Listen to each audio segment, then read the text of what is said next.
It's a love affair like no other. South Africans and their beloved bokke. From the darkest of days to the proudest moments, and ultimately reaching the pinnacle of world rugby. Springbok fans have always been there.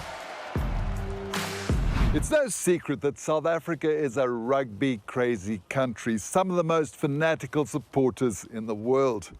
But today I'm joining a group of fans who are taking it to another level. In a country characterized by its differences and a sport defined by its past, these passionate rugby fans who call themselves the Gwijo Squad are on a mission.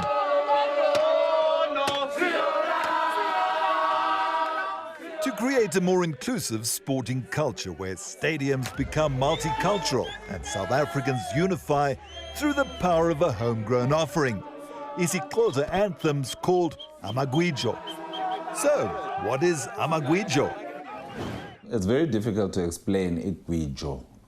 It's not simply a song, it's not a chant, it's not a war cry. It is emotional.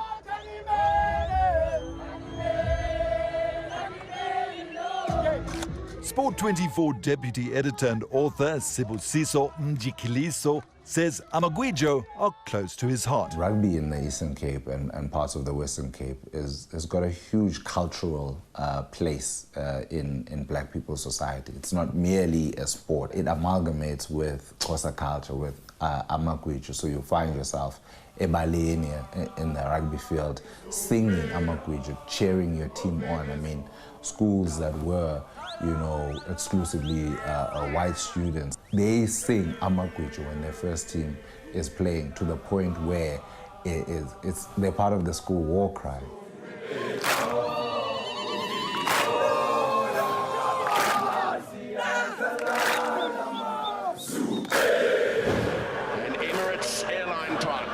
It's match day. The Springboks are taking on a familiar foe. The All Blacks at the Emirates Airline Park, and I'm invited to a pre-match braai by one of the members. We come from all shapes, as you can see, different sizes, genders, etc. We don't exclude anybody. Your only entrance criteria is that you show up. Do I need to improve my Xhosa? You want to support the Springboks, stand with the guys, have a listen. Within 20 minutes, you'll have 1 or 2 songs, and off we go. South Africa A against the French Barbarians. It all started back in 2017 when Sejadu Mzozonyana and a group of friends attended a Springbok A match against the French Barbarians in Durban. Watching that game, there was just no support. So our chairman and founder, Chulumanco Macingwane, contacted a number of us. They said there's another game in Soweto. And off we went, and we experienced an incredible magic. The clash was held at Orlando Stadium. When we got there, there was about 30 to 40 of us and 2,000 people in the stands.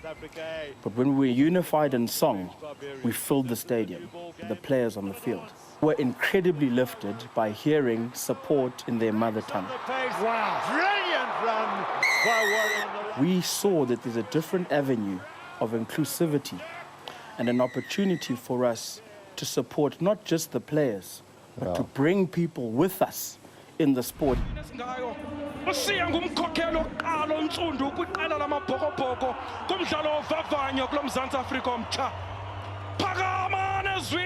And when Eastern Cape-born cie𝗿𝗶𝗶𝗴𝗶 stepped onto the pitch for the first time as captain of the Springboks, the Gwijo Squad didn't miss the opportunity to give him a uniquely South African experience.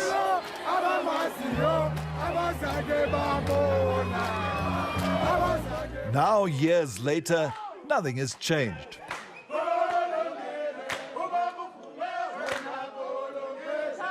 The reason why our captain is able to connect with us, where he comes from, he knows Amagujo. And he's not the only one. I spoke to the team's most experienced water boy, former coach Rassie Erasmus, who once went the extra mile to become a certified member of the squad. I'm from the Spats in the Eastern Cape, so there's lots of Xhosa people there. And I obviously know about the dancing, and they do it when they're happy, when they're sad. Rassie, when did you first hear of the Gwijo Squad? And we just once had a meeting and said, hey, why don't we just understand what does this mean to you? And then Sia explained to me and a few of the guys, and I had to chat to other guys from other backgrounds. And we said, but let's allow everybody to express them. And then I got to understand the Gwijo Squad. And there's some coming to our hotel, and I was looking through the hotel window, and they would be in the foyer.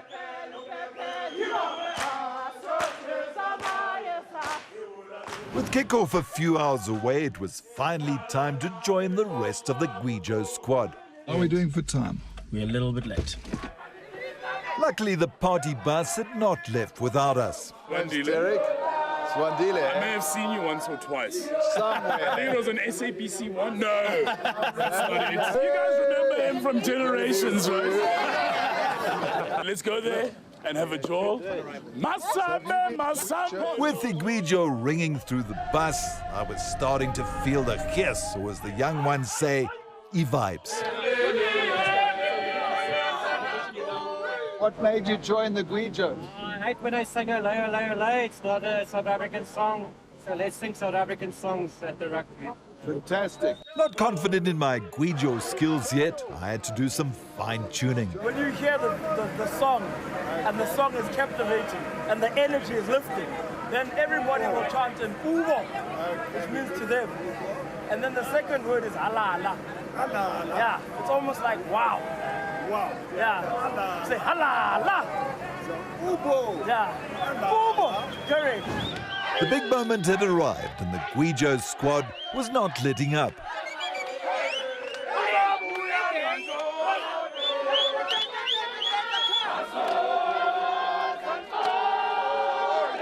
It's 4 o'clock, about an hour to kick off, and I think the Gujo Squad is just warming up.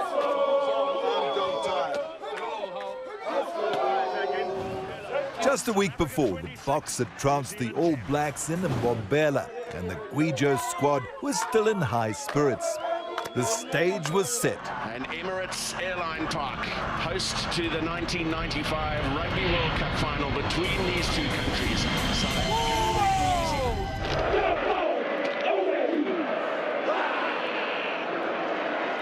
For over 30 minutes, it was an onslaught by the New Zealanders. Brought a similar intensity to their effort this evening that we saw. But Amagujo still echoed across the stadium.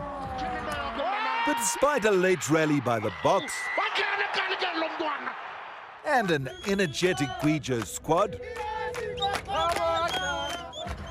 it was simply not our day. It was great, but our defense just wasn't where it should be. Well, the Guijos never lost their voice. We never lost our voices. A fun-filled day spent with this group of sports lovers who believe fans should all sing with one voice.